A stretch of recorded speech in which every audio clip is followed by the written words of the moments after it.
get ready to be geeky and put on your glasses, because I am Uber Nerd.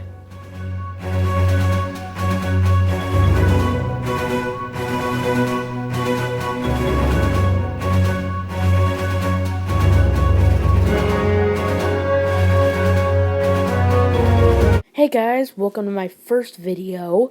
I hope to get as many of you people watching as possible. So I'm going to try to make this good.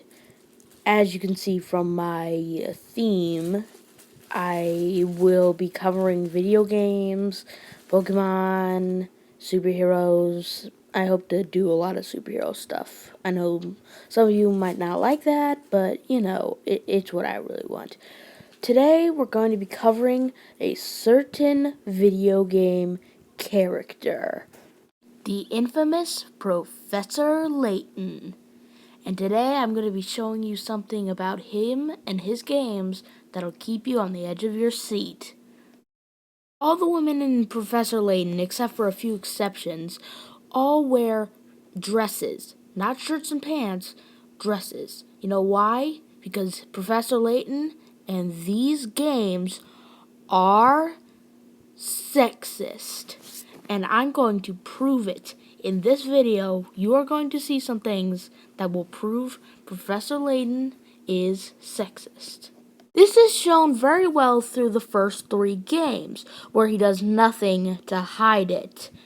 See, he lets a little boy, no older than 10, go on dangerous adventures where he would most likely die in the real world, but he does not allow a 14-year-old girl who is 4 years older, again, 4 years older than this boy, go on these adventures, because he says he's being a true gentleman and it's too dangerous. He hides it better in the second trilogy of games, but he's still sexist. See, in the second trilogy, he has Emmy, who, in the second game of the second trilogy, meets a toy store owner who tries to hit on her. Seeing as this would appear more sexist than Professor Layton, let's look a little deeper, shall we? See, Professor Layton, when he talks to him later, notices that he talks to him different than Emmy. So he tells Luke not to mention this. Normally this would be considered an act of courtesy, but let's remember, this is Professor Layton, so he's always got some other alternative motive. So, let's think about this.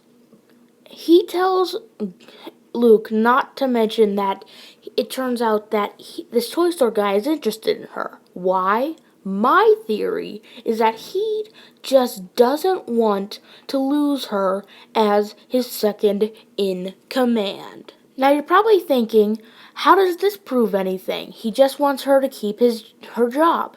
Well, why does this seem so important? As we know in this first trilogy, he obviously gets another partner. But she doesn't do anything, so we can't classify her really as a partner. So, Emmy is his second in command. But normally Luke is in the first trilogy of the games. Obviously, well, as stated by Nintendo, the second trilogy is a prequel to the first.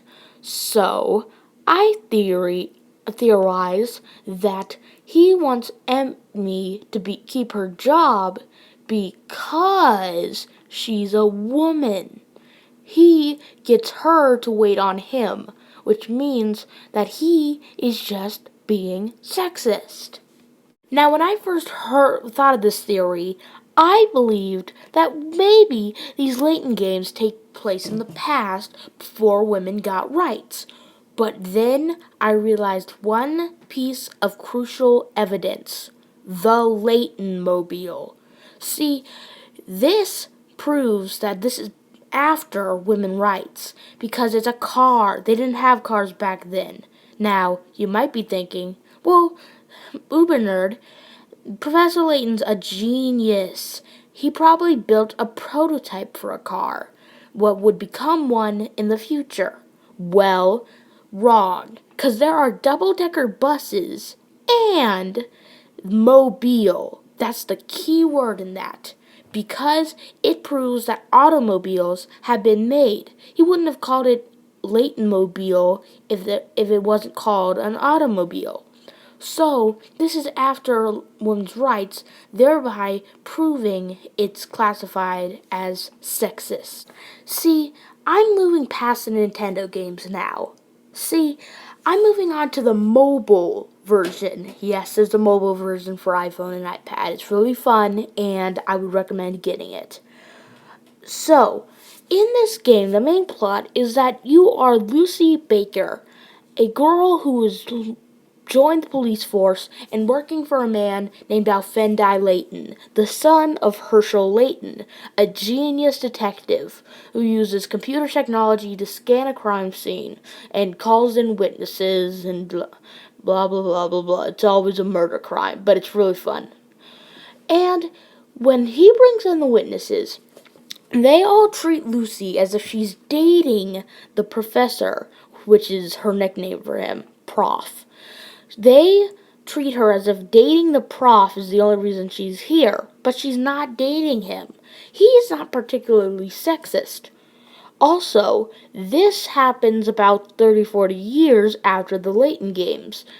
You can find this out by, in the final case, it reveals that Professor Layton, Alfendi Layton, his son, shot someone. Or did he? You'll have to find out in the game. And so we find out that this happened about 15 years ago, which means to be been a detective back then, he would have had to be in his either middle or late 20s, which means that he is now in his 30s or 40s. So, in the second case, there's only one woman who is a suspect, and there are other women in the game, but if you do the game right, you never meet them. So, in the game, when you are interviewing the woman who is guilty, she talks down to you. Still, your own gender is being sexist to you, as if men are the stronger sex. It just goes to show that these games are completely sexist. If nothing I've said today convinces you, I apologize for wasting your time. So, please try and watch my other videos when I post them. This is my first video, so I apologize for any problems with editing and problems altogether. I'll try to get better as I go along. Thank you for listening and staying through the whole video if you're hearing this. I know about probably 50% of you just turned it off as soon as you heard the word sexist. So, thank you for listening, kind viewer. Please subscribe and like my channel. I don't know really the protocol for this. I've seen other people do it. I'm just kind of nervous, just new video. Thank you. Goodbye.